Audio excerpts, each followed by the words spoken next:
আসসালামু আলাইকুম, কেমন আছো সবাই? আশা করছি অনেক ভালো আছো। আচ্ছা, ছুটির দিনগুলো তোমাদের কেমন যায়? যদি বাহিরে কোথাও না যাও, বাসায় তোমরা সারাদিন কি করো? আমার সারাদিন তো কাটে আমার ছেলেমেয়েদের ফরমাইশ পূরণ করতে করতে। দুপুরে ছিল মজাদার মটর পোলাও আর সাথে ছিল গরুর মাংসের রেজালা। মজা করে জমিয়ে খাওয়া হয়েছে আজকে, তাই সবাই পেট ভরে খেয়ে চলে গেছে শুয়ে যেতে। তাই ভাবছিলাম এই সুযোগে নিজের জন্য একটা কিছু করা যাক। কি করলে নিজের মনটা ভালো হবে তা দেখার দায়িত্বটাও তো আমার। ধোয়া ওঠা এক কাপ গরম গরম চা আর সাথে পছন্দের একটা বই, বাস আর কিছুই লাগবে না। একাকিত্বে সময় কাটাতে আমার অনেক ভালো লাগে।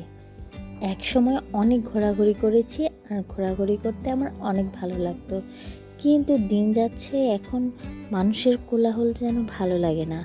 একা একা এক জায়গায় নীরবে বসে থেকে সময় কাটাতে বেশি আনন্দ পাই। হয়তো আমার বয়স হয়ে যাচ্ছে, তাই হয়তো বা। আজকে তবে এখানেই শেষ করছি, দেখা হবে।